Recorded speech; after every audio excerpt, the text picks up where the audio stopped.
Greetings at any hour of the day.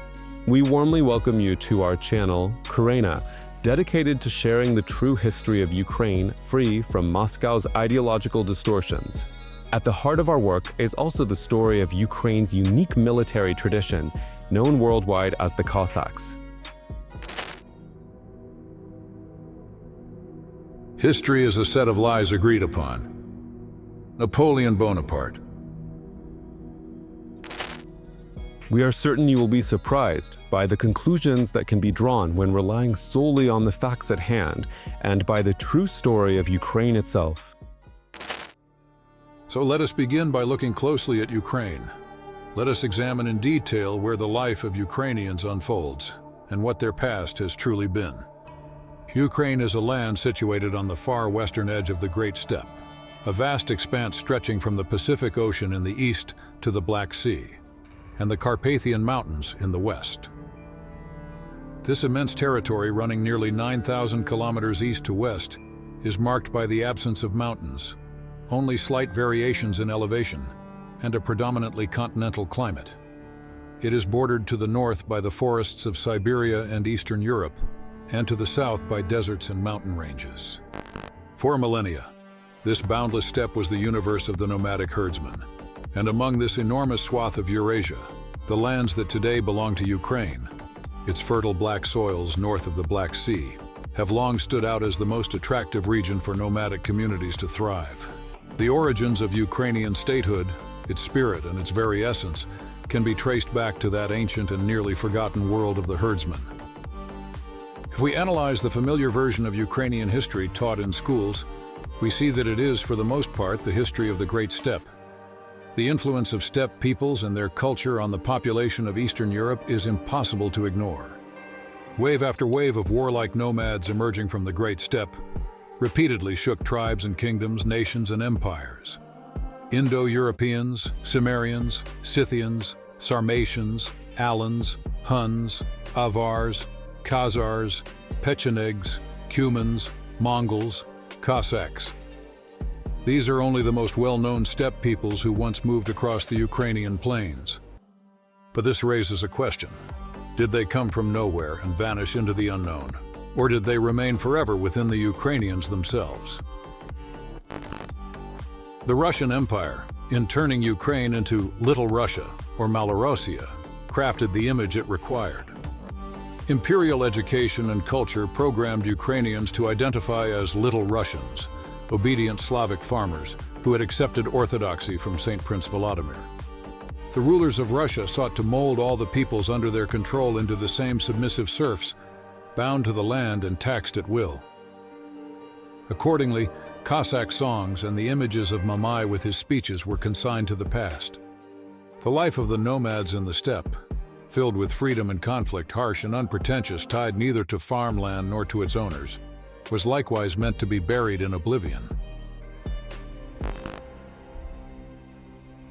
To understand the present and anticipate the future, one must know enough of the past, enough to have a sense of the history of a people.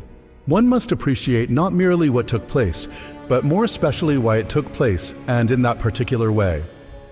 Lee Kuan Yew, founding father of modern Singapore. But that attempt failed. The true history of Ukraine reveals itself in the smoke-filled fields of war, conflicts that continue even today. It can be seen in the great ancient burial mounds scattered across its steppes.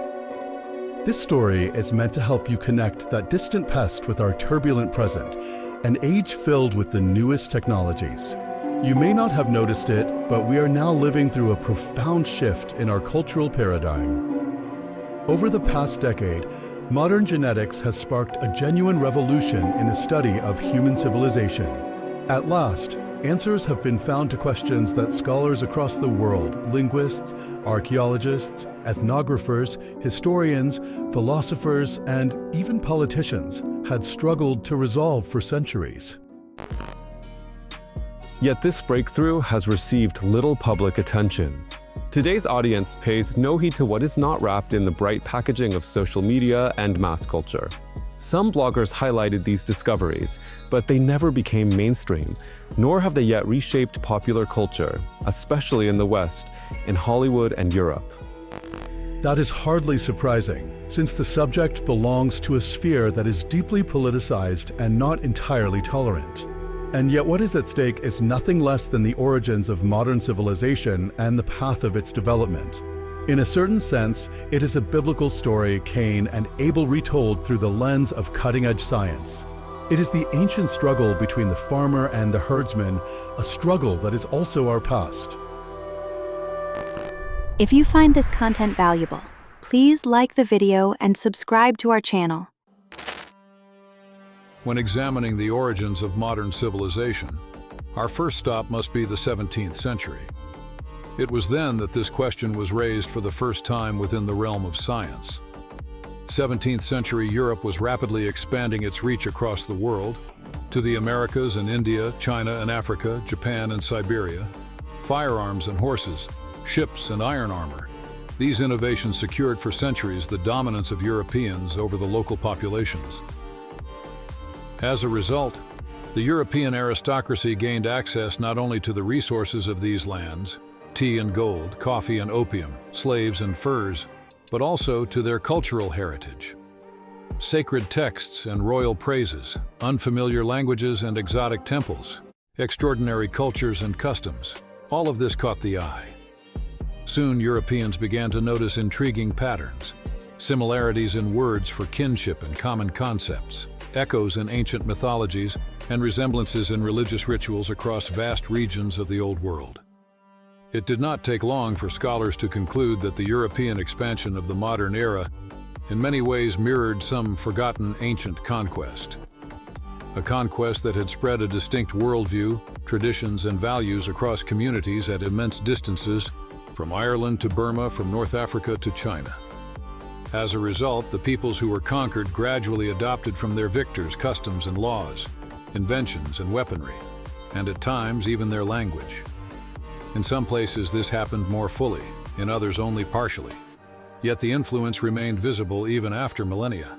Those ancient conquerors became the elite, most often rulers and priests, forming the aristocracy of the subdued peoples. In Asia, particularly in India and Persia, where the oldest texts recorded the final stages of this process, the conquerors were known as the Aryans. The very word aristocracy has a similar sound, though it originates from Europe, specifically from ancient Greece, where the ruling class and societal elite were called aristos. It was this word, Aryan, that Hitler and his followers later used in their propaganda to define the German nation, proclaiming its supremacy over other peoples.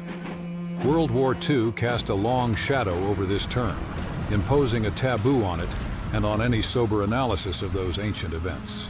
The abyss of darkness, the destruction of millions under the black and red banner of the swastika, paralyzed for decades nearly all desire to seek the truth. But science and human thought do not stand still. Modern genetics and archaeology reveal that those ancient conquerors were nomads who originally lived on the western edge of the Great Steppe, on the lands of present-day Ukraine and further eastward toward the Volga. Unlike other civilizations, these steppe peoples left us neither great temples, nor stunning achievements in art, nor even a written history. And yet, in our modern world, concepts introduced by them continue to endure: the wheel, war, and justice. And the first of these is the wheel. If you find this content valuable, please like the video and subscribe to our channel.